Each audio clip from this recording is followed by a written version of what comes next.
All right, I will play the intro music, or let me know when you started recording, and then I'll play the intro music. I just started recording now. Oh, cool. Hi. Hi, guys. But I'm not streaming. I'm just recording. No worries. All right, here comes intro.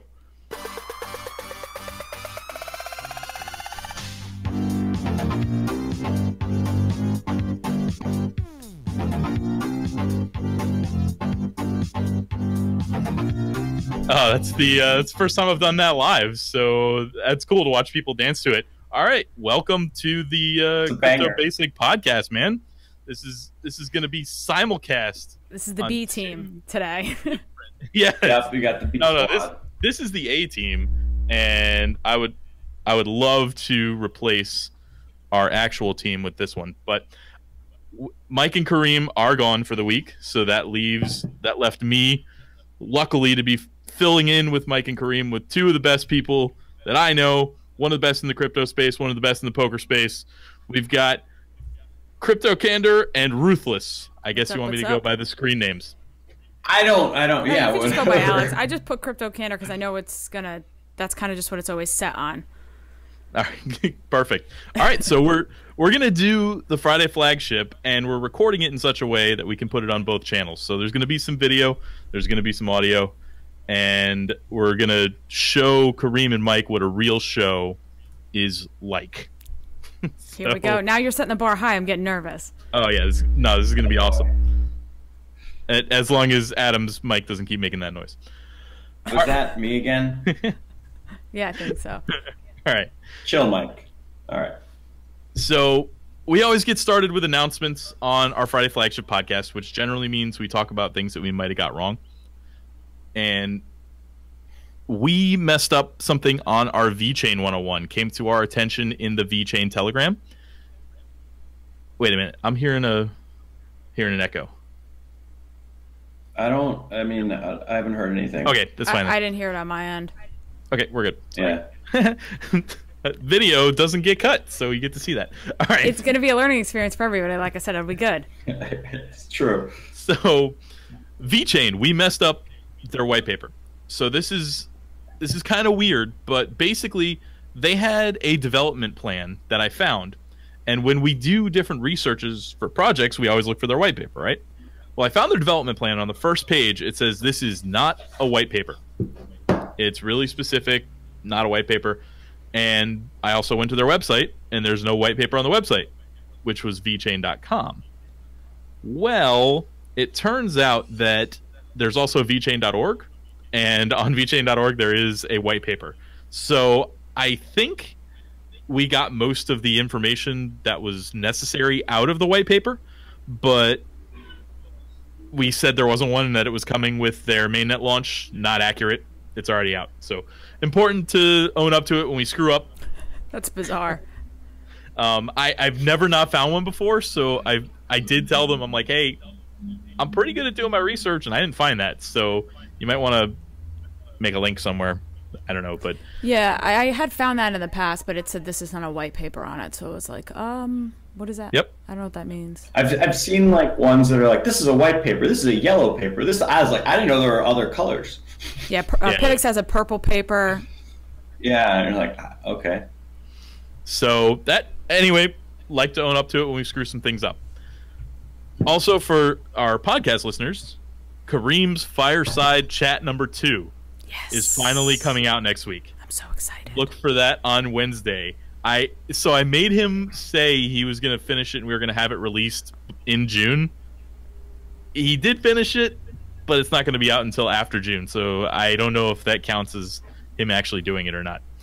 I feel like it's like kind of like a ASMR when you hear like in Kareem's Fireside Chat. Like he should, I picture him roasting marshmallows over like a nice fire, and then he's like in a robe, and just kind of sitting in a chair. Oh yeah, yeah. That would be a good video for you guys to stream. Petting his dog. Yeah. And we have one extra announcement. We do. We actually have an announcement that I had to clarify to make sure it was cool that I did it. So I have tweeted and thrown up on my YouTube channel that I'm doing a wallet giveaway. Basically what happened was this Cool Wallet sent me a wallet to review. It ended up getting lost in the mail because I sent it to Australia, I guess, not the US, but it found its way to me. They ended up sending me another one to replace it in the meantime, which is the one I did the review on the channel. So now I have a second one. I contacted them. I asked them, do you want me to send it back or do you want me to do a giveaway? They said, do whatever you want with it. So it's a brand new cool wallet. I'll have Brent put the information in the show notes for the raffle. But basically, you just need to go subscribe to my YouTube. If you're already subscribed, you just enter the raffle.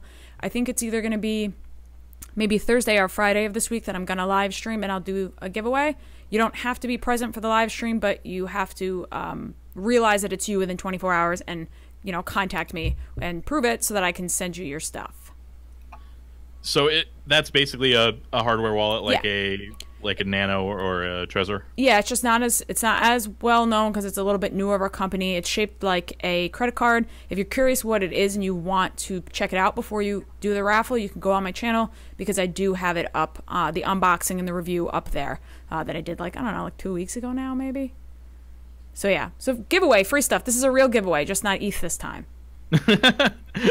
I feel like you cannot give away Ethereum under any circumstances in this space now. Yeah. Like we considered when we were talking about giveaways, like for our sponsored content, we were discussing whether we do it in the token or in Ethereum or Bitcoin, and we just decided because of the scammers, there's no circumstance where it's okay to give away Ethereum. So I like how every big guy in the crypto space is like Vitalik, I don't give away ETH. Buterin, everyone. I had it in my name forever, and then I don't know if Twitter's cracked down on it, or if we're just seeing less of them, or what, or if there's like some sort of filter. I don't see them as much, so I took it out of my name. But I did have it up there for a while myself because it was getting insanely out of hand. Yeah, yep. They were. I felt like that was how you knew you made it in the crypto space, like when they finally started targeting you. Yeah, it's frustrating though. I really want the scammers to target us. I just feel bad because obviously if they were continuing to do it, they were clearly making some sort of money off of it because people aren't going to continue to do something if there's no end result, right? So obviously people must have been doing it, which is the worst part about it. Yeah, they were getting them. Yeah. That is. I mean, there were a couple times where I looked at it and I'm like, they're giving out. Wait a minute. They do such a good job of looking like the real account. Yeah. Yeah, it's rough. All right, it's time to move on to current events. I'm not going to be as good at stopping the rants and stopping everything as Mike usually is, but I'm going to try my best. The first current event is kind of a collection of current events, and we're going to be talking about EOS. A lot. we're going to talk about them. EOS. I don't actually even know how to say it. Alex, what do you got for us? Yeah, so, I mean, unless you've been kind of living under a rock, you've definitely seen this screenshot that's been floating around this week of a conversation that looks like it might have been on Telegram or something. I don't know. But it's a conversation. WhatsApp, I think.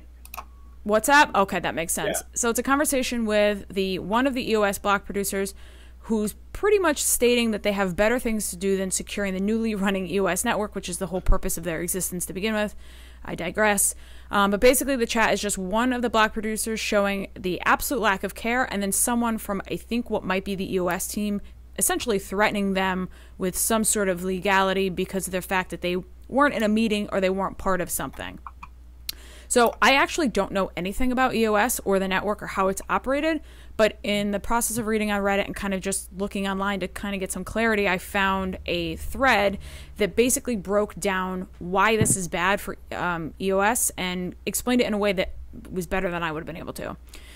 So pretty much, block producers control all the decisions made on EOS, from validating blocks to seizing funds from under your private keys, which is something that has been a controversy. Like most block producers or any kind of nodes in most networks. They can be nominated by a 51% token majority, and right now that means the top 15 EOS wallets are the ones that can nominate them. So every other individual that votes is powerless if the majority colludes or agrees with one another. And EOS tokens are not well distributed, so the voting power is condensed, and also the voting power system is designed to give the majority of the ability to nominate every block producer with a handful of backups. So pretty much at this point, we have 21 puppet block producers who have to do whatever they're told or they lose their power or they're replaced by a different node. And the richest wallets are in complete control of EOS, which is obviously what we try to avoid, which is the whole concept of cryptocurrency. So everybody's complaining now that they're saying, it really shouldn't be called a crypto because your funds are literally not safe, cryptographically speaking. And that means that EOS is extremely centralized, and it's probably going to end up being a legal mess. They're not all that different from a bank at this point, right? Like, yeah, that's what people have been saying.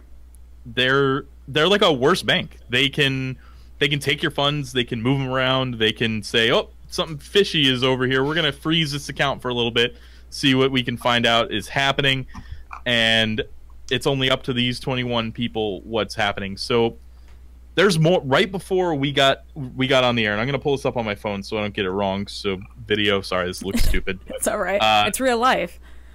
A few hours ago, somebody posted a screenshot from one of the chats with Dan Larimer actually talking about this. And basically, he is saying that his opinion is that with the stolen funds issue, which we discussed last week, but basically EOS froze some accounts thinking that they had just hacked people. He no longer thinks that the EOS 21 block producers should be giving that back and taking it back from the scammers and giving it to the people. He thinks that the 21 block producers should be donating it if somebody gets their money stolen from that $10,000 a day that they get.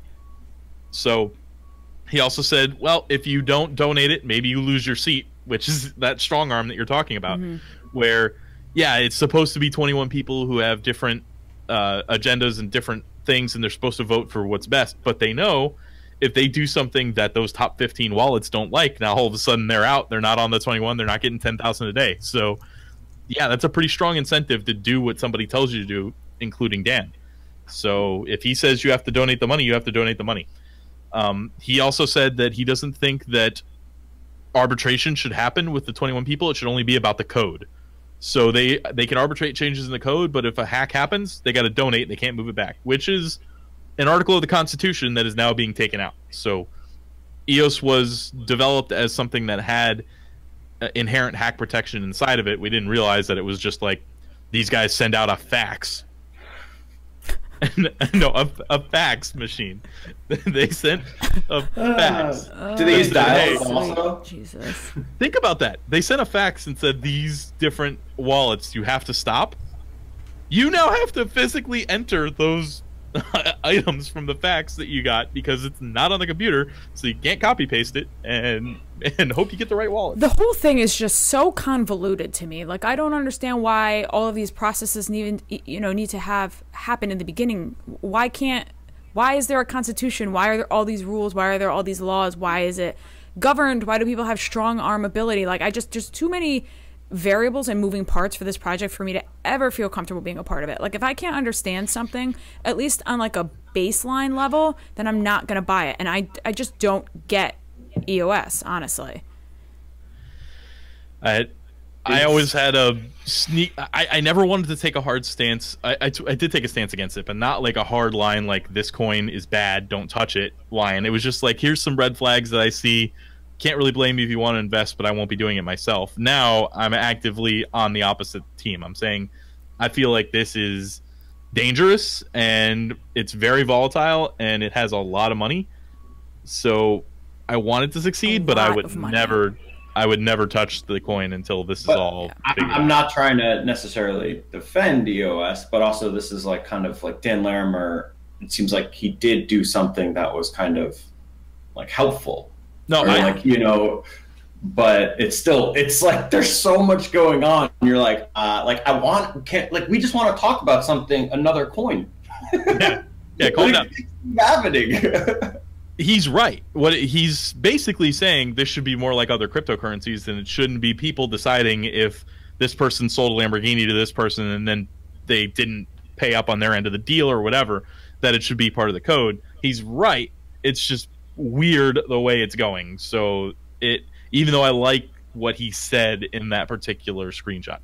Meanwhile, the Icon launch has gone off without a hitch. They have 18-second transaction times. There's no drama. Everything is working perfectly. And we don't get to hear about the good stuff enough. Yeah, well, I'm okay with that because I hold Icon, and it's one of the 3 coins that I've been sort of re-upping my holdings as we've had the market dips, because it was something that I definitely felt bad that I didn't buy more when I had the opportunity when the market was kind of surging there for a while. So I am glad to hear that. Yeah. It's funny enough, from the poker spectrum, there's a lot that are just like love Icon, and it's just kind of that was actually where I heard it, like last year, I think around this time.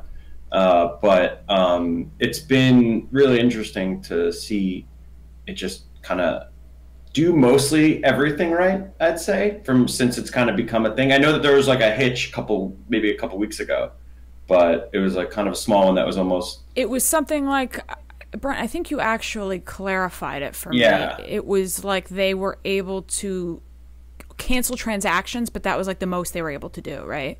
Yeah, it was an issue with their Ethereum code, if I understood it properly. So they could actually, like, there was a troll spamming the network with this cancel transaction, and he was like paying to do it, or she, whatever, and it was canceling all transactions for the Icon tokens on that blockchain there. So that it wasn't stealing them, it wasn't moving them around, it was just like nope, fail, nope, fail, nope, fail. So there was, you know, it was costing a lot of people gas, I guess.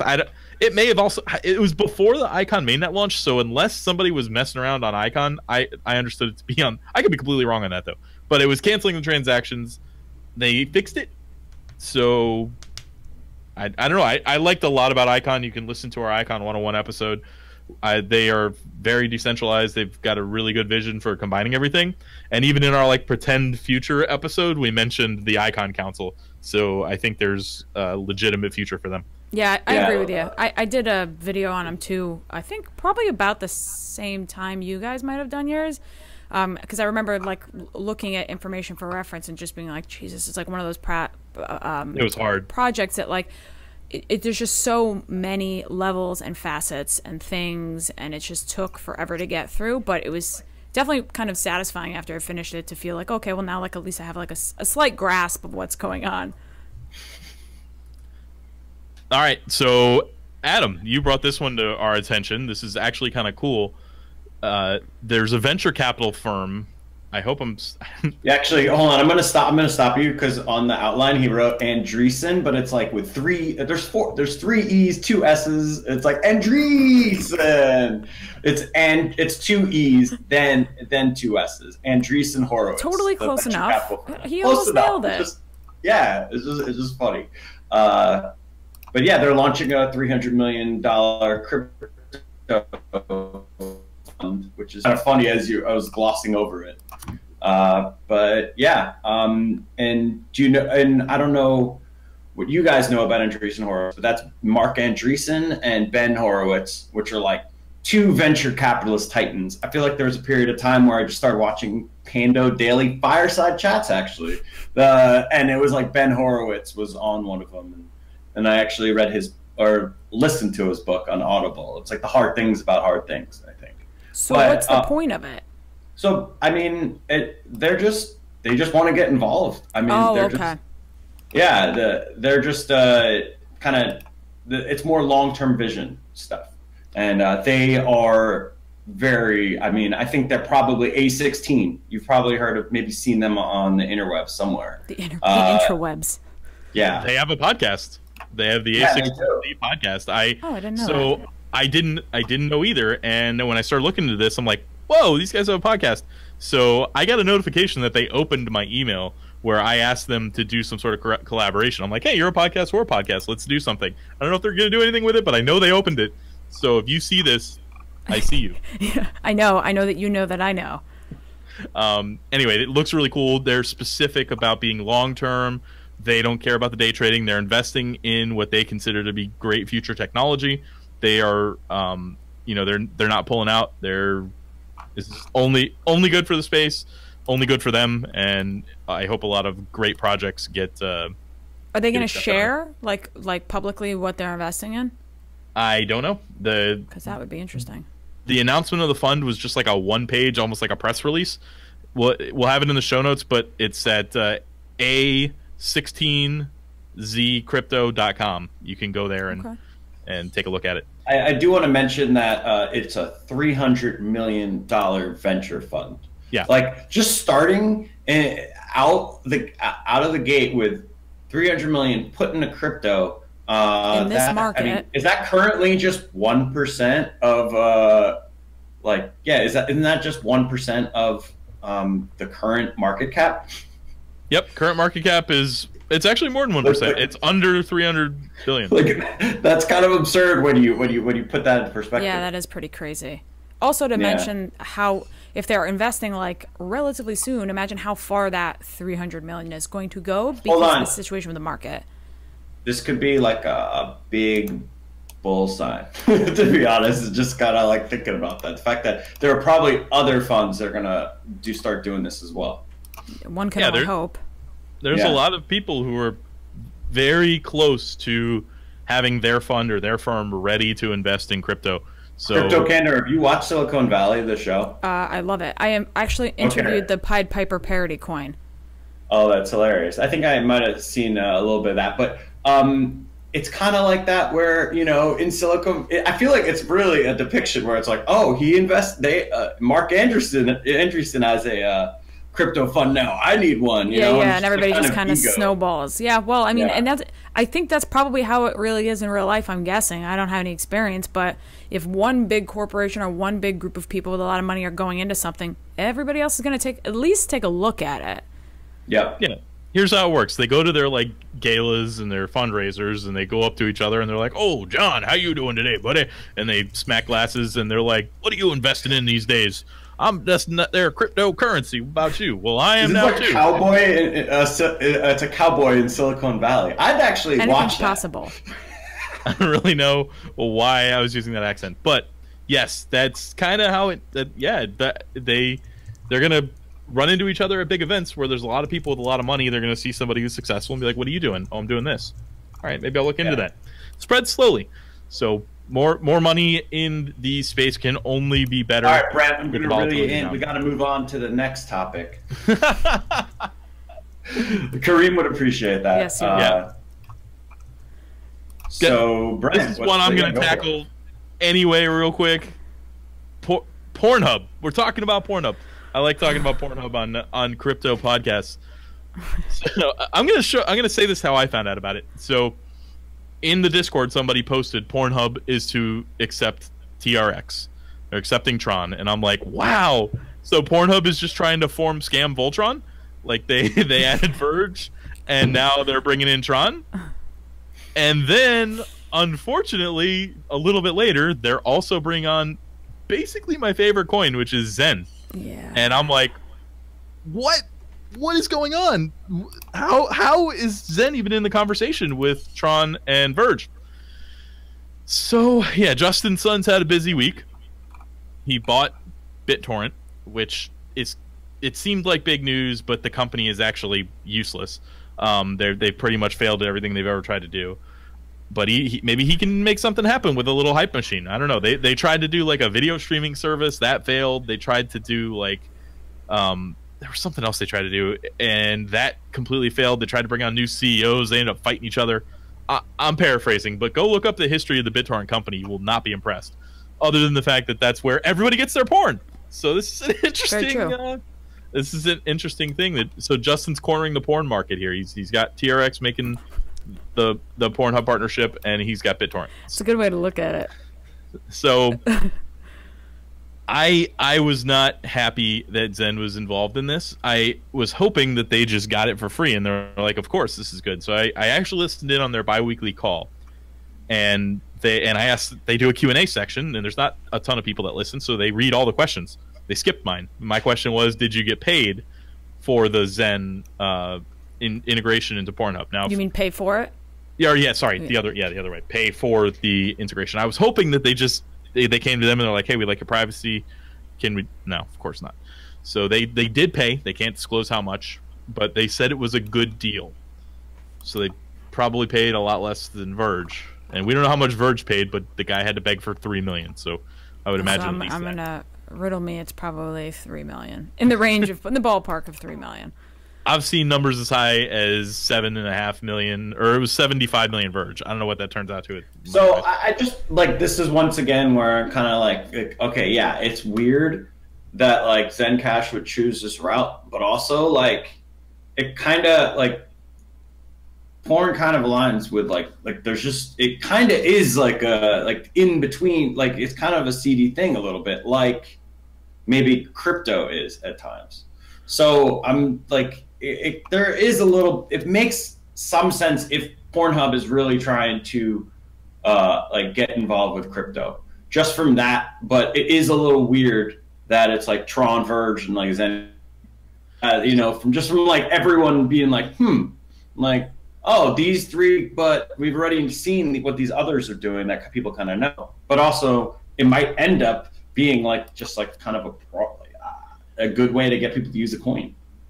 It's important to note that this is not just Pornhub. There's more to this. They are doing Reality Kings, Digital Playground, Brazzers, Mofos, Babes, Twisties, Sean Cody, Traffic Junkie, YouPorn, RedTube, Bromo, and Men.com. So all of those are included in the payment processing system. I might have typed that wrong. I don't. It's not the association with a porn website, because no, not at all. Adoption is adoption. Use is use. Have at it. I don't care who's using it, but if somebody's using cryptocurrency, cool. It's good for everyone.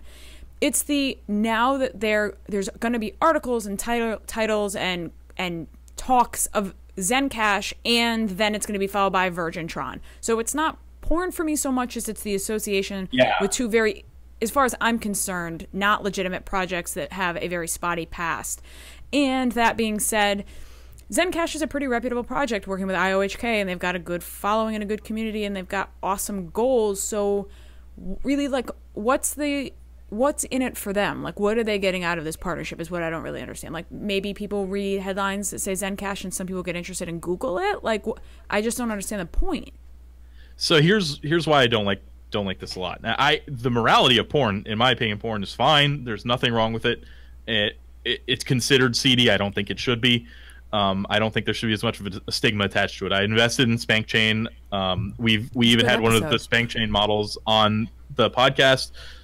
I love the industry, but what I don't like is what happened here. So the porn industry makes a lot of money, but they make a lot of money for a few different reasons.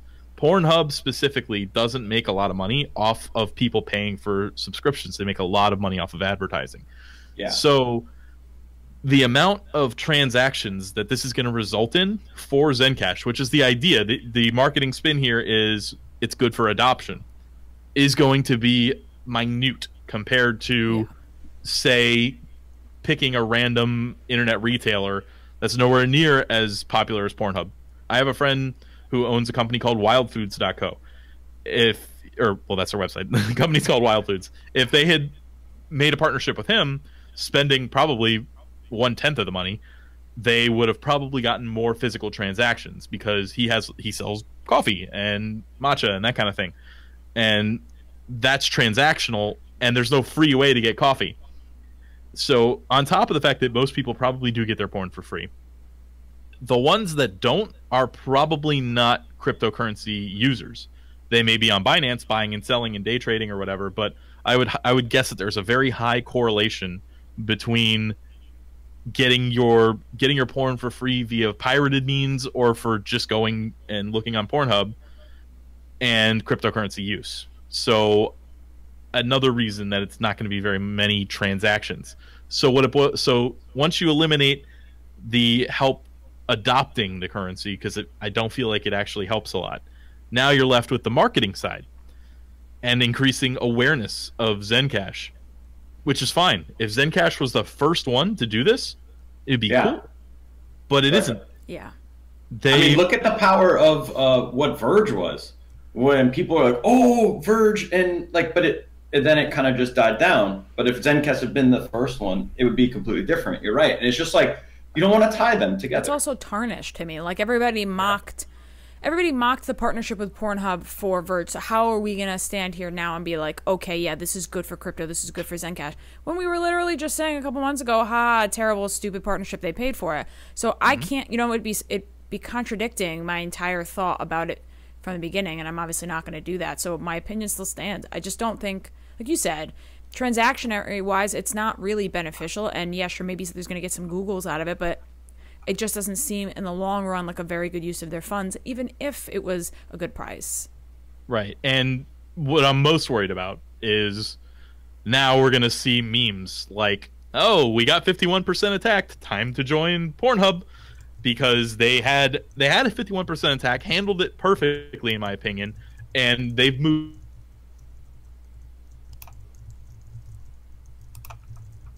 And you just skipped a little bit. Yeah. No, you're fine. I can edit it all out, or I don't. Doesn't. We'll see how it goes. no, forget editing. All right. Real quick, I did go to bromo.com because I was curious if, like, and it is a gay site, but it's like an emo gay site. I thought it was like just absurd. I had to check it out. I mean, you have to know, right? It's for science or something. Yes, I had to know. I mean, you list it. Now we know. I can't wait to see the Facebook ads you get for the next week now. That was retargeting, a really poor choice. Yes, All right, you were saying that you were afraid that now there's going to be memes for 51% attacks, like, oh, we get attacked and then whatever, because you were saying that Zencash handled it really well, but now it's maybe going to be a point for contention for people. So one of the reasons you want to market is you want people to see Zencash. So there are going to be a lot of people who are unaware of what Zencash is, and now they're going to see it for the first time grouped with Tron and Verge. Yeah. They're not going to do level 2 research, go through and see that this is a good coin. So that's why I think it was a poor choice. Hopefully they just end up bringing on like 30 more coins and it doesn't matter. But for now, it's a little it's money that could have been better spent somewhere else. Yep. And remember, Pornhub has no responsibility to vet the people that they're doing business with. So they can do business with a scam because they're a porn site. They can just be like, all right, whatever. Also, we didn't check. We don't care. Really say it's like that regulated of an industry either. Yeah. We literally talked about this on the last podcast that I did, the last episode I was on, and saying how that Pornhub has nothing to lose. They have no. They're not going to lose people if they mess up a partnership with Zencash or Tron or Verge. So what's it matter? It doesn't. And I saw on Reddit somebody posted that. I think it was on the Verge subreddit. And the first comment was, you virgins or whatever, they joke about them being, they're like, you should ask for your money back because it was, you paid for that partnership. Yeah, that's not how it works. At least not in this setting. Yeah. It is hilarious to watch if you had gone in, apparently some of the Zencash people went into the Verge chats where Mike was recently recruiting the Verge chip. And they are like freaking out. They're like, this was supposed to be an exclusive partnership. What is going on? And we all, the whole rest of the space called that out immediately. They're like, it's kind of funny going into those chats sometimes. Yeah, it can be refreshing or terrifying depending on who you talk to. I do want to clarify that this isn't like this is just like I think maybe a bad move by Zencash. I'm not like, I still like the coin, I'm still very much into the coin, but it's just like maybe this wasn't necessary. Yeah, I have a secure note. I'm not going to sell it now because of this, but I'm not super pleased about this decision. Yeah, like you're probably going to get some bad publicity. I think they had their DAO, that this probably wouldn't have happened. Probably. Their DAO is not in place yet. They still are waiting to put that there, and I believe this would have been voted down by the community in its current state of joining Verge, because they probably didn't know about Tron, but let's join Verge is not something anybody's going to be happy with. So it makes sense, the privacy aspect. I could see people not wanting to signal that they are looking at porn. We actually we just recorded it. I don't know when it's coming out, but we did the Zcash 101 that we've been avoiding, and we go into privacy and the reasons for it a lot. I say a bit avoiding because we did Bitcoin private and we did it was Z Classic, so it was it was almost like rehashing. So we tried to really focus on a lot of the different reasons that privacy matters to a law-abiding citizen. And if you don't want somebody to know that you're looking at porn, then you shouldn't have to worry about it. But it is really important to do that, to touch on why privacy is important to someone who's not breaking the law. Because one of the things that I got a lot of comments from people when I was I'm still obviously pro PIVX, but when I was like more talking about it because I was, freshly working with them and getting involved in the project, and people were saying, what do you need a privacy coin for? What's the purpose? What does an average person need it for? So I think it's important to remember Obviously, that not everybody lives in the U.S. Not everybody has the kind of freedoms and liberties and rights that we do, and sometimes that there are definitely use cases for a privacy coin that aren't something that we would be accustomed to or maybe subject to. And even if we aren't, it's still important to have backup privacy options. Like, I don't really see why that's even a questionable thing. It's kind of like Venezuela, like, Precisely. It's just hard for some people to wrap their heads around. If you have nothing to hide, you shouldn't need to hide it. I think that once people sit down and they really think about that, they realize it. And maybe something should be hidden. Yeah. So, all right, enough of this. Enough porn. Not keeping us on track. Enough virgin porn. Enough bromo.com. Oh yeah, I gotta be the one. Probably close that tab. Oh yeah. No, I'm kidding. Yeah, I should keep you guys on track. I'm the Lockie here. All right, the next one. Let's go. Facebook is reversing its ban on cryptocurrency ads. Woo, yeah, right. So now shouldn't the bull market be back? That's because everybody was blaming that. Yeah, so there's been an article that's been going around, and basically Facebook is reversing its ban on crypto ads. It's going to allow some pre-approved advertisers to promote crypto businesses and services like exchanges or anything that's reputable and maybe has, like actual things on it, and it's not just like ICO ads and stuff. So Facebook banned all crypto ads back in January, if you guys remember. I guess it was also around the time that Bitcoin price was surging. And, people thought maybe that had something to do with the fact that they were trying to decrease the amount of promoting for services that were misleading or deceptive. So obviously, like, we saw BitConnect ads and stuff like that back then too. So they were trying to cut back on that because obviously Bitcoin's price was surging. More people were interested. New people who were kind of none the wiser were coming into seeing all these ads. So now advertisers that have been pre-approved by Facebook through an application process can promote crypto products.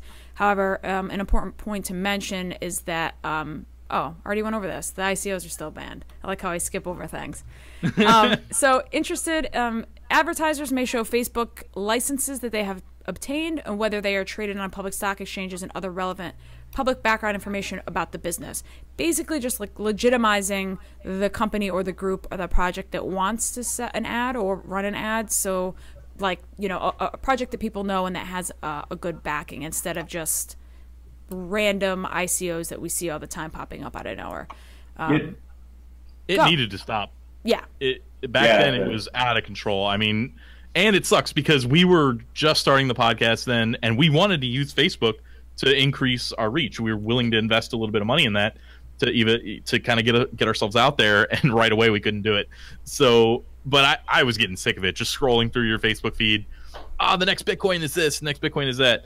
Luckily, I've pretty much almost gotten rid of all of my Facebook use at this point. So the only thing I was doing is when you had to like post about like Luke Cage or something. Yeah, you're totally like, oh, but I have to make this, Luke Cage. Oh, I don't like it.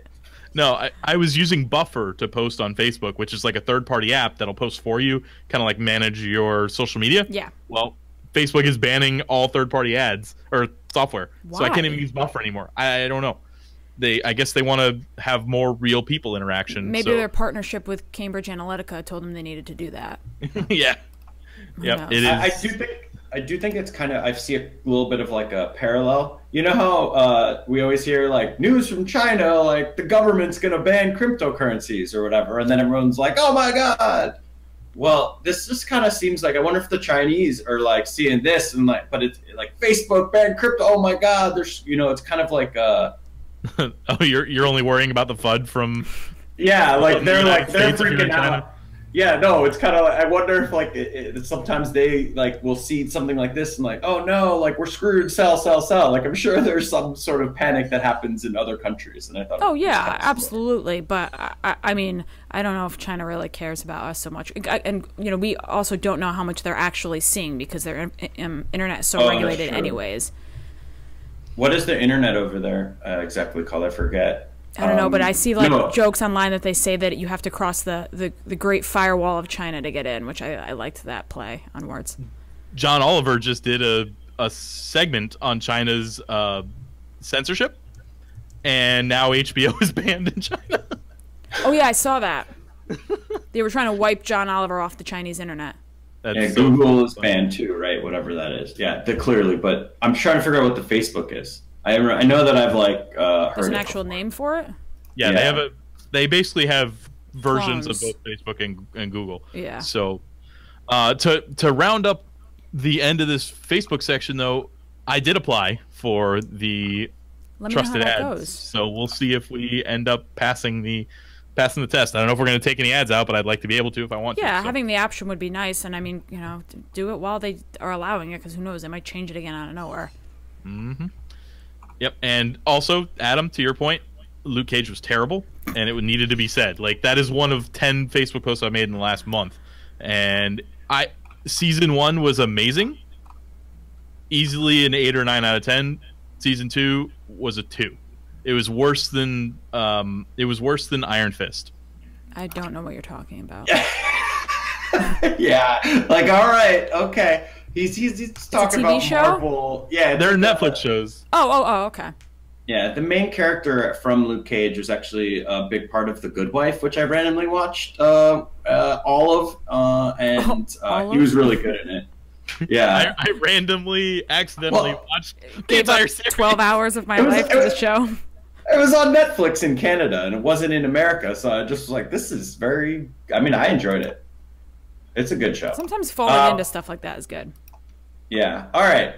Let's move on. This is actually something that I brought up. So the the CTO, Brent. Sorry. It's not the CEO. The CTO, who I think we might have briefly talked about on the Engine 101, which I was actually on. Yeah, that's right. He just seems like a boss. Whatever he's doing over there, and he's been in the industry for a long time. What like the whole gaming kind of like I forget. I should have actually just like refreshed myself with the CTO's like accolades. But anyways, they created a new token, an ERC 1155, and this will kind of help with the non-fungibility aspect of like ETH tokens, which is kind of what we were talking about on Engine 101, right? I did a little bit more research into this because they created a new token already, or were using a new token. I don't know if they created it, but there was one called the ERC 721, which specifically was created for the non-fungibility and to track the entire life of the coin. And I think the UTXOs had to be entirely full, and you couldn't split it. But what they've done here is the ERC20 was completely was not fungible at all. I know that's a weird way to say it, but it's also not fungible. But you couldn't track the entire history of every coin, person to person to person, in some fashion. I don't know why. I didn't look in enough to understand that. But the 721 fixed that. The 1155 is going to allow you to do either or. So you can kind of make it like an ERC20, or you can make it like an ERC 721. And also, you can group a bunch of tokens into a single transaction, a bunch of different types. So if as long as it's an ERC 1155, you can send like a sword, a shield, and some armor with the same transaction. So that'll help with their engine thing. It is kind of cool, and it's just coming out now. So link in the show notes for their GitHub if you want to see what it actually does and how bad I butchered it. That's such an awesome concept. Go ahead, Adam. All right, I think if I remember correctly, Brent actually screwed up with the naming of the CTO in the Engine 101 because it's VTech. You remember you you yelled at me. VTech? I think it's VTech Radomski is the CTO. And so there we go. That's the guy. He's I think he's actually the founder of like Jax, if I remember correctly. I should probably just have this in front of me, but I couldn't get to it before I came back. So anyways, be prepared. I think people really underestimate the adoption that will come from video game related use for cryptocurrencies, like being able to trade things game by game through the blockchain via Engine Coin is a genius idea. You know, I mean, I played quite a few video games growing up, so I see the value in that. I also have a tendency to get really addicted to individual games. Like, I'm still very much fully involved in Pokemon Go. So that's just a minor hiccup on my end. But it's important to realize that these kinds of things, like I always say, finding a way to incorporate blockchain technology in a way that people don't realize they're using blockchain technology is the way we're going to get stuff adopted. And I think that this is a great use case for it. I think a while of 2017, I started seeing a lot of hype for like, this is going to be the year of esports or gaming and blockchain kind of thing. And there really are a lot of coins out there that have kind of, I mean, Mark Cuban invested in one. I think it's Unicoin. Yeah, I heard of that. So Unicoin, Wax, and then obviously Engine. And I know that there's like even a lot more out there that are just kind of, I think Dream Team's one that's also interesting. There's just so many. It's going to be, but I don't really know if it's the year of that just yet, but it seems like things are kind of building towards. I know it's supposed to be the year of Bitcoin being $20,000 too. You know, so I guess we'll see how that goes. Yeah, John McAfee and his penis are not happy about the way this year has been going. So this is actually funny that you brought this up. I have to quickly shout out my friend. This guy on Twitter, his name is CryptoCandor. He does all original content, and he does like animation and cartoons. And he drew a cartoon of McAfee on the day holding said body parts with a fork, pretending to eat it as a play, and ended up tweeting it at him. The guy never said anything, but he was hilarious. So if you guys want some funny crypto-related comics, check him out on Twitter. I do want to, before we go to the next thing, I do want to just mention, not the founder of Jax. He's the co-founder. Like, that was just wrong. He's just a co-founder of Engine. Oh, right. And of Engine, yeah. And the CTO. So I think he's been there since like 2009. So whatever he's doing, he's crushing it. All right. He's crushing the next, we're now, yeah, he's crushing it. You're crushing it. We're crushing it. Crypto around the world is the next part of the show. Now I feel like Brent.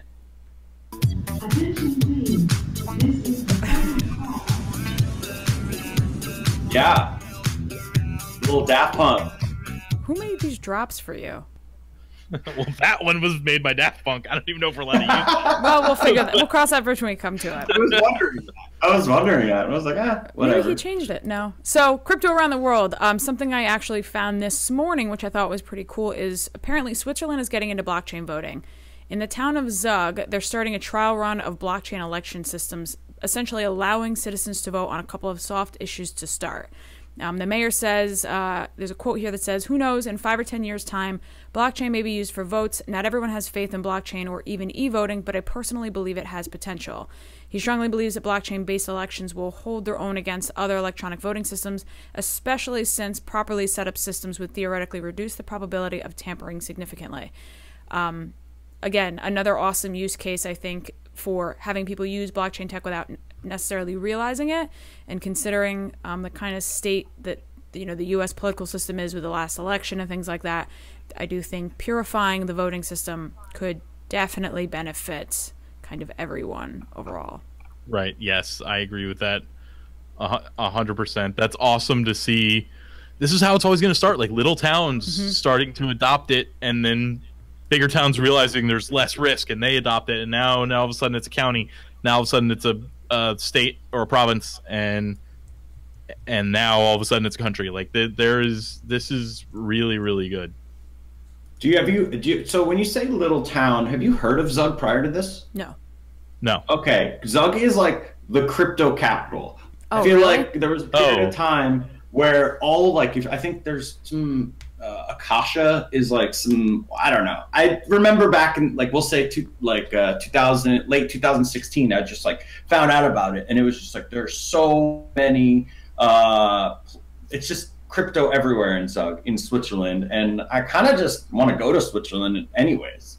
And a lot of companies I think are out of there. It's just So the fact that Zug is doing this is not just a coincidence. They've awesome. Been kind of So I think you should definitely look into it. Do a little bit more research. It's a cool little place. If I was using my head, I would have Googled this town to see like what their the residence size was, how many like people they have, what they're doing, all that stuff. But no, I just kind of. So thanks for that tidbit of information. Yeah, I could have just also Googled it and then had a little more info, but I'm doing it on the fly right now. That's all right. Adam's our designated Googler right now. So as Adam was Googling, I realized there's something missing from our outline, and I had like cut it to paste it up when I talked about VeChain earlier, but this does not fall in crypto around the world. I'm sorry, this is a bad organization. I guess it does, but there is actually, it does, because this is definitely not in the US. There is an automaker that is going to use VeChain to track everything about the automobile from start to finish. So cool. Or at least they programmed it in on the VeChain blockchain to do. And I had summarized this awesome summary of it on Reddit. It was by a user named CryptoLete, but like with a CryptoLete. And I did ask him or her if I could use this particular summary, because blurb. As I was reading the article, it was kind of tough because it was Google translated from something else. So basically, it's going to boil down to a few different things. One, marketing. They want to be able to reward users of this particular auto company, and I'm saying auto company like there's any that you haven't heard of, but I don't remember the company is eGrid, and I don't know which auto company they're partnering with. So eGrid Consulting is who made it. Maybe they haven't partnered with anybody yet, but the point is they want to reward people for using those cars with the VeChain tokens, and they also want to put insurance on it as well, so you can get rewarded for good driving habits or have to pay more for bad driving habits. So you'll be able to, in theory, if you're insurable, you'll get a better insurable rate, and if you're not, then you probably won't. So that could be good or bad. Car sharing. This is another one of those little throwbacks to our future episode where we were talking about other people using our car and us making some sort of cryptocurrency while they're using it while we're at work. Absolutely part of the IoT thing here that they could do. And they're having IoT sensors put into everything. So, and then finally, you get to know the supply chain of all of the parts in the car, know how many times they've been resold, that kind of thing. So, super interesting beyond cool use case for VeChain. And Adam found that, but I didn't have as much time to research it as CryptoLeak did, and CryptoLeak crushed it. So thanks for letting me steal that. It's I'd like when these projects are trying to do just gargantuan tasks almost. Like, yeah, obviously there's a lot of risk in it. Like, look at kind of what's going on with EOS, but when VeChain is like, we're going to try to do this, and we already have like a good amount of it kind of at least started. And I think it's really cool for these visionary kind of ideas. Well, someone's got to be successful, right? I mean, at some point, all of these ideas are going to have to come to fruition at one point or another. Whether it's one project or another, people are going to start laying the groundwork to figure out what's the best way to do it and how to pull it off. So, yeah. And VeChain's got, a hell of an amount of partnerships, and I'm just, like you said, the gargantuan ideas. It's really exciting to think that, like, you'll be able to know all the stuff that's in your car and do all the car sharing or whatever. The only thing I would not like is being able to track driving ability, because that may not benefit me so well. But oh yeah, you have like the fast cars and you're driving crazy. Yeah, right? Yeah, for the most part. You showed us your other YouTube channel one day, and I'm like, what is this? You're like taking a car apart, and you're like, yeah, it's a little different than crypto. Yeah, that's how it all started. Living the dream. That's pretty badass. I have never taken a car apart. I barely changed a tire. I don't know if I have. My dad basically was just like the handyman, like the GOAT handyman, and I just was like, Dad, broke this, and he was like, I'll fix it. So yeah, I kind of got away with that. I did shingle a roof once though, or whatever. Well, you have that on me. I mean, the only reason I know how to do anything is because my boyfriend works for Porsche and he taught me. So that was pretty much it. But otherwise, I wouldn't have any idea. Cool. So yeah. So speaking of Adam's car, he has a recording of me from like 12 years ago, still in his car, of me singing "Return to the Mac." That if he like presses the right buttons, it comes up, and I start singing "Return to the Mac" in his car. It's pretty cool. I love it. It's pretty hilarious. Yeah. But I was not very happy when he did it a long time ago. But it was still very funny. Because we'd just be in the car, and I'd have other people in there, and he'd just like put it on, like I don't want to hear you, Brent, all the time. And he's got a really, like, his singing voice is not his normal voice. Oh, it is terrible. And but yeah, after a while, it just became hilarious. Maybe I should actually just record that so you guys can hear that at some point. Maybe I will. Great idea. Yeah. So I did want to just kind of comment that when you say, well, all these projects can't fail. I mean, there's 1,596 coins currently listed on CoinMarketCap.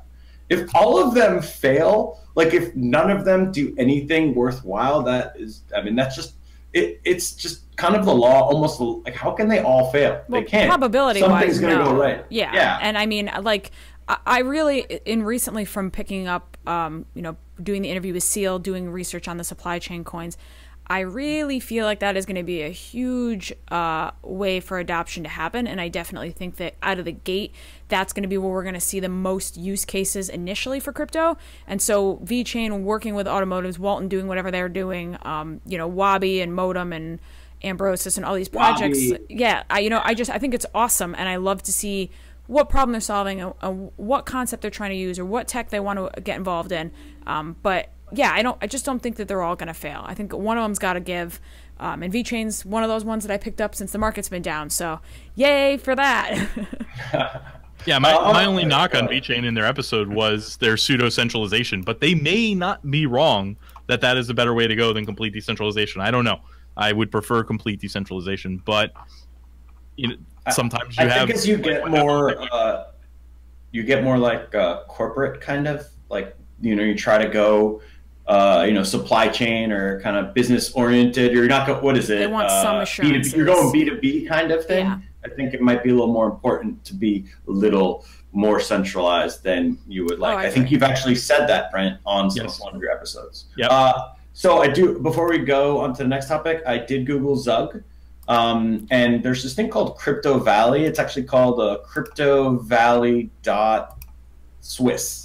That's literally just the domain, and basically they established themselves as a global hub for crypto and blockchain development. In I think like 2016, they launched an initiative, to become one of the world's leading ecosystems for crypto, blockchain, and distributed ledger technologies. So they literally have a nickname already called Crypto Valley. So they're like the hub of all things crypto. Yeah, they're like Wisconsin. Sure. Oh wait, no, not Wisconsin. Wyoming. God. Wyoming. Sorry, Wyoming. I meant it. He makes it's like user listener jokes, I think. No, Wyoming is trying to be like a crypto hub in the United States. They're like no taxes, all kinds of stuff. Oh yeah, I did know that. We've said some mean things about how nobody is from Wyoming and nobody's there, so like our one listener is probably like upset with us, but so I like to apologize to that listener every time. Do we have a soundboard to be like, Yeah. For the one listener joke? Hey, there you go. Okay. Got a little bit. So the next topic we got going. Next one's you, Adam. We're talking about the fact that you can buy crypto at 400 post office branches in Austria. I didn't know about this one. This is news to me. Yeah, that's kind of wild. I've been to Austria. Do you know Vienna? I think has won. I don't know if it is anymore, but it's the #1 like most highly rated city on the planet or something. Like if you were to look it up, the rankings I know that when I was there, and I didn't really get it, but So I think Austria decided they're just gonna put it into 400. I mean, that's a lot of that is a branches. lot. And not only is it's not just Bitcoin. It's it's Bitcoin, Bitcoincash, ETH, Litecoin, IOTA, Ripple, Dash, and Komodo randomly. Yeah, Komodo. How did Komodo get in there? Good job, Komodo. Maybe they're Austrian. I don't know. Oh, maybe. So, but then, like, was it going to take people 45 minutes to buy stamps if they're using Bitcoin? Like, I don't. No, it's a little bit different. They're partnering up with a company called Bitpanda, which is I think kind of similar to like a Coinbase in the way they process payments. Okay. And you can buy gift cards. So you can buy a $50 Ethereum gift card, a $50 Litecoin gift card, or whatever, and that person can redeem it on the Bitpanda platform. So that's how you're neat. Getting it. But it's interesting that you can just be like, yeah, I'll take these stamps and a little bit of Give me 10,000 in Bitcoin. Yeah, the website seems pretty cool. You can go 50, 100, or 500 euros. Yep. They're very specific denominations, 50, 100, or 500 euro. And their fees are next to nothing. I mean, the Bitcoin crypto ATMs here, I don't know if you've ever gone to one or tried to use them. It's nice when they pop up. 15%. Higher. What? Higher. Yeah. Some of them are higher. The only one that I ever tried was 15%. I remember blasting them on Facebook. I'm like, what is wrong with you? And they're like, oh, well, there's a lot of fees involved on our end. And they actually said this. They said the 15% is negligible because of the gains you're going to make anyways. The company who put up that ATM. So check the fees on your ATMs before you get involved with those. Yeah. Be careful. So it's wild out there. Yeah. Just be careful in general. Normally this is the part of the episode where we go to the mailbag. I didn't put anything on here from the mailbag. Did you get any questions? No. I tweeted it. I put it on my community wall on my YouTube channel, and I put it in my Discord. Apparently people were not having it this week. Man. I mean, people are just, first of all, we're recording this a day early, so on our end, people are used to asking the questions on like today. Or today, yeah. Oh, I actually have one that came in at 6:02 p.m., so after we started recording. It's a long one. I don't actually know if we're going to be able to answer this, but let's see. All right. Hang on, it's mailbag time. Mail time. Mail time. Wait. Mail time. Where'd the mailbag shop go? Basic mail-in never fails. Our portfolio will prevail. When they moon, you'll hear us wail. Mail. Or Lambo. Lambo. I like that better than the other one.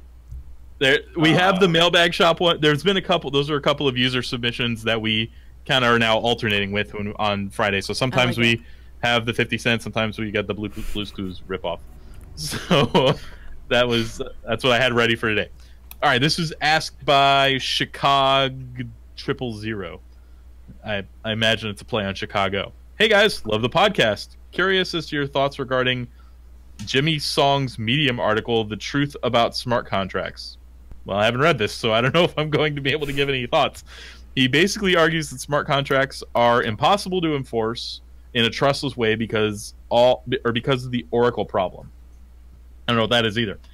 There needs to be a link from the digital to the physical world. Real estate smart contracts are useless unless there's a third party to enforce them, prove ownership, and you still need to trust a centralized authority.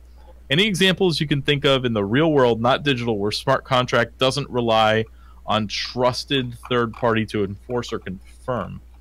So the ICO that I just covered, one of their major, and I recently just learned about what an Oracle really is and the use for it within blockchain tech. And so he's right. I mean, it is a centralized issue, and you are relying on that for information as far as porting that into your blockchain and utilizing that for whatever other process, whether it's like time, temperature, sale price, whatever.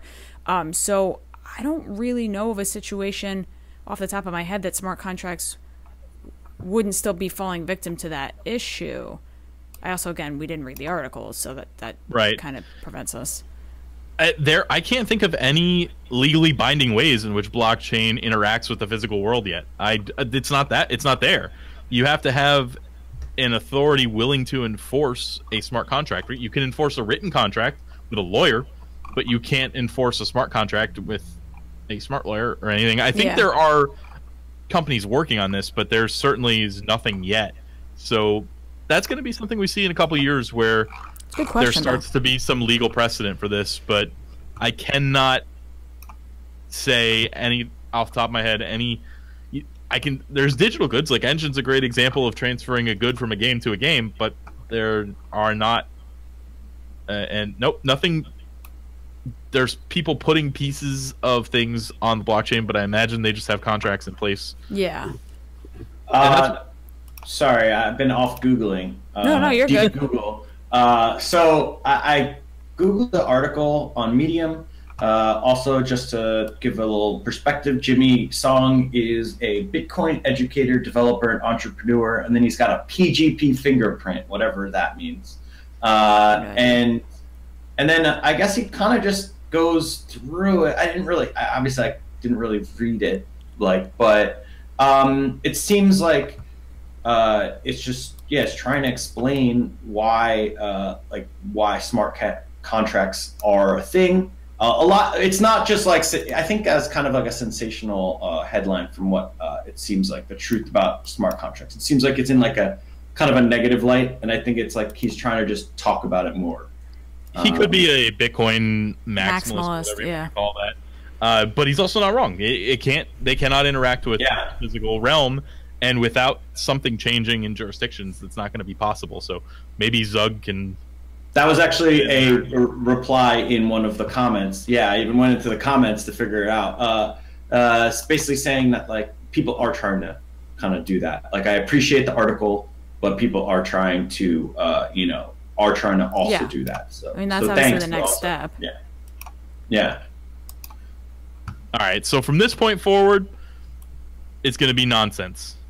We're in the rant section. So if you're like looking for a hard hitting analysis, you can just get out of here now. We've already got your download. We've already got your view. Don't worry about the rest of it. Let's get a little bit ranty.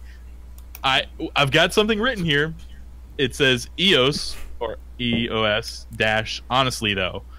Yeah, so I just, obviously this is a topic that keeps getting brought up, and I don't want to beat a dead horse, but I was in the Reddit Bitcoin Slack that I'm in, and somebody was trying to sort of not back them up or rationalize what was happening, but just like try to give maybe a valid reason or kind of speak to issues that they might be having. And I've been on Crypto Zombies channel where K-Dub and I have talked about how, like, obviously we all get updates on our phones. There's always bugs that needs to be worked out. Nothing is perfect, and that's totally understandable. And I think for the most part, people are really good about getting that tech is always going to require some sort of improvement. But they had a year. Their ICO was a freaking year long, and they got an astronomical amount of money. And they had people talking about how this project was going to walk on water because it was a Dan Larimer project. And like, I don't know. I'm so disappointed in not the community, but the project and how it's worked out. And I really think it's poor for the space. And that's what it comes down to, is it's a project that took a year. It's a project that took a ton of money. And now they're having all of these problems. And fresh people coming in are going to see this, and it's going to be a huge deterrent for them to want to invest in stuff, because everything's going to seem like a risk. Like, if a project that's a year long can't get their shit together, for no other better word, then what hope do people think there's going to be for other things? They didn't even have a test net. Actually, I found out that somebody told me that they did have like 2 or 3 test nets, but I personally didn't read anything. It was just information that was told to me. Oh, I thought they never maybe they had some sort of like internal testnet that they never released, but I didn't think there was anything testnet. I mean, maybe they're referring to BitShares and Steemit as pseudo testnets for the Ethereum style. I mean, or the EOS style. It is your face really, doing that just kind of seems like that's EOS. Like, yeah, it's really, really bad. Nothing. I wanted to be wrong so much about the red flags. And it's also the people who are like blindly defending it. I ran into a guy on Reddit that was blindly defending it to me too. His argument was there were problems with Ethereum when it came out. What does that have to do with anything?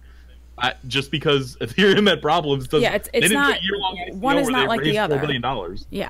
Like, Ethereum didn't even come close. I can't remember how much they raised, but it's probably it was like 30. I don't remember. But point is, it wasn't. They are not comparable, and you can't just whataboutism it and say, well, yeah, Ethereum did bad stuff too. No. All right. EOS, I think we don't need to rant for too long because it's like a snooze at this point. Like, no, it's stupid. Not stupid. Just EOS. Like, I hope that I'd like to see the project work out. And I know how much you want to talk about this next thing. So, well, this one this was like, I even read the article, and I still didn't understand most of it. Not even half, more than half. That's because there's nothing to it, but we can talk about it. It's called the E8 theory, where I guess that's a scientific theory. Oh, well, there might be something to E8 theory. I didn't look into that and understand it. There's nothing to the 21E8 hash. Yeah. But people, like, I guess found this hash last week, and they just started thinking that it was like Satoshi was a time traveler because the hash would be impossible to discover unless he puts it there. And it was just like people were freaking out a little bit for I'd say probably like Monday or Tuesday, maybe it was.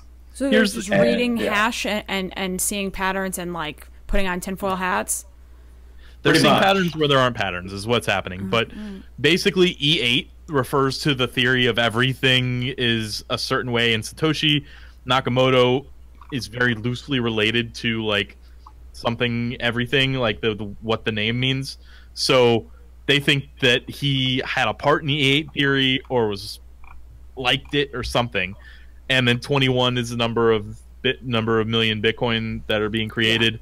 So they saw this together after the first thing after a bunch of zeros, and they're like, "Oh, whoa, ho, this has to be Satoshi, and he has to be the one who found it because there's no way to find this on purpose. So he must have time traveled and put it there and then found it later, or we're living in a simulation." Like basically, we also didn't land on the moon, and there's also the world is flat, and yeah, that's and Adam's gone, and Adam disappeared. Nope. Sorry. No, you're Sorry. good. I just had to reach for my charger. I didn't. You forgot to plug in. I was like, I couldn't physically get it, and it was on 9%. You know what this reminds me of, Adam? What? This reminds me of the Mandela effect that you tried to convince me was real one day. So I'm not going to say the Mandela effect. I guess if you want to explain it for a second, you'll probably do it better than I will. Yes, I will. So for the listeners, the Mandela effect. I wake up one morning to Adam, just like when we were living together. He's like, oh my god, dude, do you remember the Bernstein Bears? And I'm like, yeah, I remember the Bernstein Bears. He's like, no, you don't. They're the Berenstain Bears. And I'm like, what? So apparently our teachers were reading it incorrectly when we were kids, and they were saying Steen, and it's Stain. So he's like, no, that means we're living in an alternate reality. So it's called the Mandela effect because people remember Nelson Mandela dying in prison, and he didn't die in prison. So he's like, I think he's still alive. Okay. So that's why they call it that. There's an entire subreddit, actually. I've gone the deep dive. I've done it. There's the Sire subreddit. Apparently, Tom Cruise. Wait. Hold on. Let's test. Have you heard this theory before at all, Alex? No. Okay. Do you remember the Tom Cruise movie Risky Business? Yes. Do you remember the scene where he's dancing to that song? Is this the same movie that he slides across the floor? Yes, that scene. Yeah. What did he look like? What was he wearing? I think he was wearing like a t-shirt and socks or boxers. I don't remember. Anything else? Sunglasses? It's so funny because like you see the sunglasses from different points in the movie and you think that he was wearing sunglasses in that scene, but he wasn't. So that's another one of the ones where people are like, no, he wasn't wearing sunglasses. So we're obviously all in an alternate universe because of that. Yes. So if you think we're in an alternate universe, then this probably applies to you. Go look up 21E8 theory. You're going to love it. And for our final rant, we got another, we got the CEO of Skycoin. He's on the show, back on the show. We're talking about him again. Last week he was talking about murdering babies, right? Yeah. This week he says, Adam posted this. You want to read it off? I guess. The insider trading thing was me mocking how stupid people are. This is the first sentence of his response. So how stupid people are, and the fact that they will FUD anything, even when I am obviously mocking them and being sarcastic. The insider trader channel, quotations, is the public Skycoin trader Telegram people. Okay. So he has a public channel that he calls the insider trading channel? Well, that's his first mistake. Offer him money to join it. He says it right there. It's so crazy. And he's cool with this. And then it gets weird. It's a public channel where people post cat memes all day and say, when moon. And people are lining up by the dozen trying to pay me 10 Bitcoin to get into the cat meme room. Anyone who believes the FUD is a low IQ basement-dwelling chronic masturbator. I think at least half of the FUDders are in on the joke, whereas Crypto News Network is just stupid. Anyone who fell for the FUD has marked themselves as fake news and an idiot or a paid shill.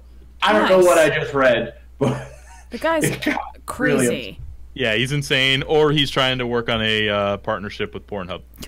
One or the other is probably true.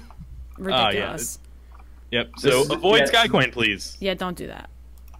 This is the tinfoil hat part of our episode. The just like we go off the deep end part of the episode. Always. How long? I haven't even. Normally, I have my Audacity on screen, but I've only got one screen, and I just realized we're over an hour and 20 minutes already. So sorry, did not mean to go that long. This is again just a far superior episode than all of the rest of our flagships, except maybe that one that we filmed 12 years from now. And and I am super happy that both of you came on. We did a really bad job of introducing each of you because you've both been on episodes before. So let's give you each a chance to kind of plug your individual channels for our podcast. It's going to look kind of dumb to your YouTube listeners, but or viewers, but yeah, we'll start with Adam so that we end with Alex. Adam, tell us what we can do with you and find you somewhere. Well, you can follow me on Twitter at Roothlus, ROOTHLUS. That was I'm a poker player who's played for 15 years or so, and that was my online screen name and still is. And I'm going to be playing the main event, the World Series main event next week. Very cool. And I'm really pumped for that. Yeah, so just hit me up on Twitter. I will stream occasionally, twitch.tv/Roothlus with 2 zeros instead of O's. So yeah, just poker player who loves the game and loves gaming and electronic music.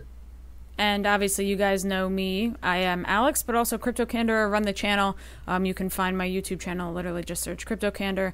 And for my viewers, Brent is the podcast that I'm always shouting out and telling everybody to go listen to is 3 very fine individuals who make content that is almost identical to mine, but in podcast form and with much better humor.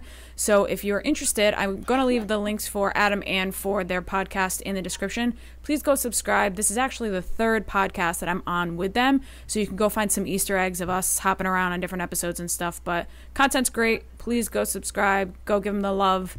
And yeah, we also have Discords and stuff too, so you can bother us there as well. Yep, always feel free to join the Discord. Both of our Discords are active. Yes. No moon boys and bunch of CryptoBasic bitches. No. This is true. I had to throw it in there. I love that that's coming back up. By the way, it's making a comeback. We might have enough listeners that Kareem can't just get his family to downvote us. So, all right, that will end the episode. Thank you so much for coming. I wish that the first time we went on YouTube it was Kareem because he's prettier than me. But that's why we brought Adam. Yeah, I'm absolutely down to do it again. Or Kareem can come to my place. So thank you so much for covering for them. They are having way too much fun at a music festival right now, and I'm sitting in an escape room. And literally in 20 minutes, I have a group coming in here that's going to try to get out of this room. So nice. I'm going to set it up for them. All right. Finally, guys. We are not financial advisors. This is just entertainment. Please do your own research. And this is for entertainment. I don't know. I lost myself. Whatever. Only. Yeah, whatever. Entertainment purposes only. Don't sue us. All right. We're out. All right, bye. See you guys. Bye.